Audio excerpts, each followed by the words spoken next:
You're writing your memoir, and there's one story from your life that you just can't stop thinking about.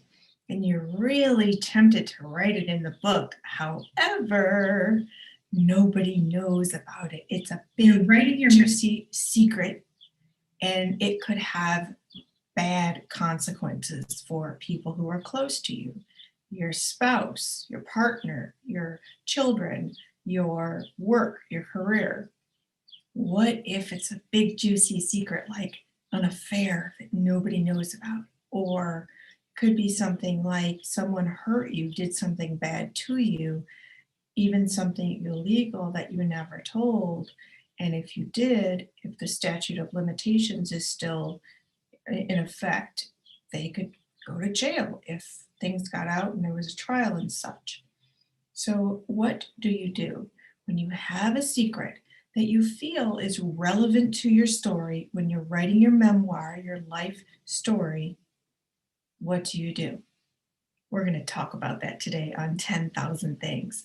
I'm Elizabeth Ann Atkins, and here at Two Sisters Writing and Publishing, I have written 35 books. Catherine and I have actually published 28 books in the past 5 years, memoir, how-to books, journals, all kinds of wonderful books, novels.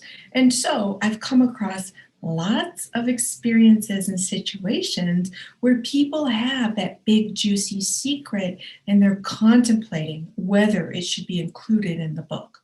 So if you're in that position, you're writing your memoir and there's some story, especially if you feel it's relevant to your personal development and the wisdom that you've developed over your life, let's talk about whether you should include it. Question number one is, as titillating as it might be, what purpose does it serve in the storytelling? Now, a lot of times when something big happens, it's a lesson. It's a lesson learned that you want to share in your story, because a lot of times the motive for writing a memoir is to share the lessons you've learned so other people can either avoid them, avoid the pitfalls, the problems, and also just be wiser and um, avoid what you've done by telling them what you did. Okay, let me rewind that sentence. So, what you want to do is determine whether the teaching value of the story is worth whatever consequences you might suffer as a result of publishing the story. So, I'll give you a couple examples. There was a woman, she had an affair. Nobody knew about it. She wanted to include it in her book, but she didn't because nobody knew about it. And it could expose people, it could hurt people. So she, even though this happened so long ago, and she didn't want to include it, but she wanted to share sort of her cautionary tale about the pitfalls of having an affair. Um, so it's really interesting. So the person decided not to include that story in their book. Another person I know who was writing their memoir, who also had an affair so many decades ago, she decided that she would tell the story to give the lesson, but not attribute it to herself. And so that way she protected her own reputation and all the people involved, and yet she was still able to include the story and teach the lesson about, well, this is the risk I took and it really wasn't worth it, but fortunately nobody found out, but I want to warn you, don't do it. Not worth it. So that's a way you can tell the story, teach the lesson, and preserve the sanctity of all involved.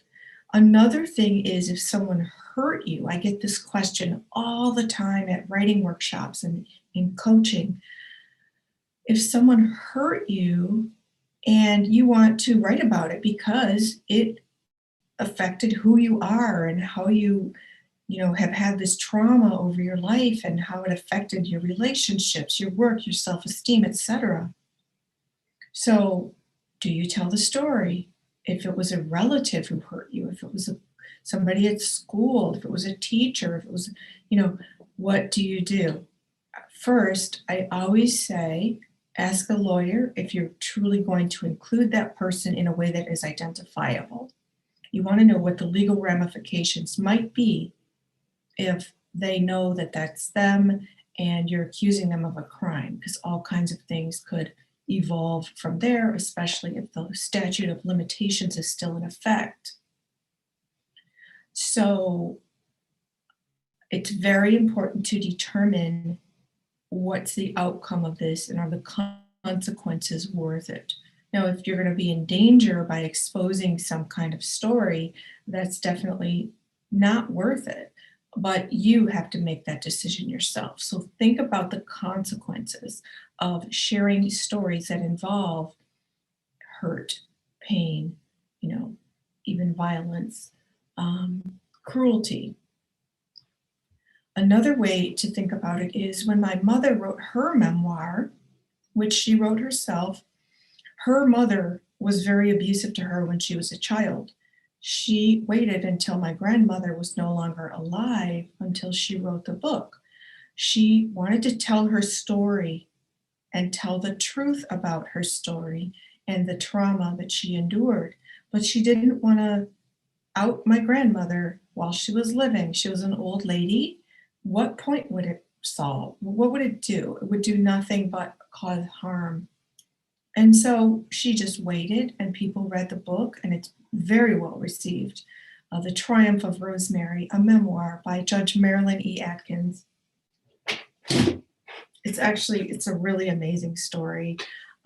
So she wrote it, and she made that conscious decision. I'm just going to wait until my mother is no longer alive, and then I'll publish the book. So she did that, and it's beautiful because it shows her triumph over the trauma, the tragedy of the abuse, and yet it's there for people to see her example of persevering through pain.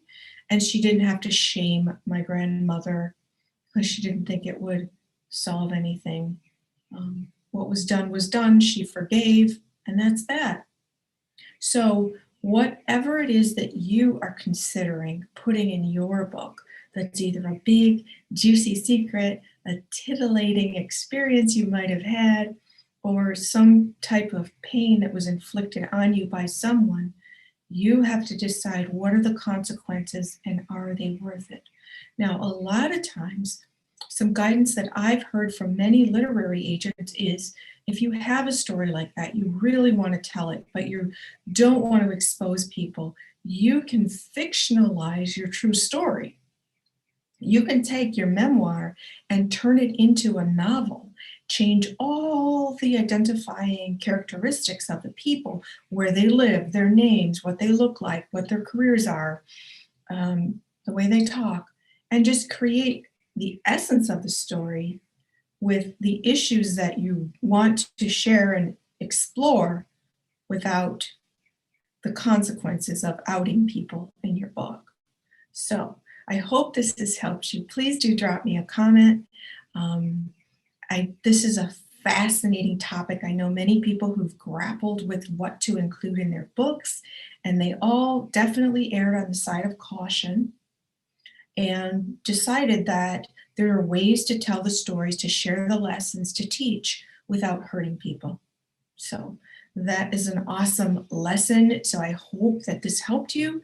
I'm Elizabeth Ann Atkins with Two Sisters Writing and Publishing, and here on 10,000 Things every Monday at 8 o'clock Eastern, we talk about the 10,000 things you need to know to write, publish, and promote your book.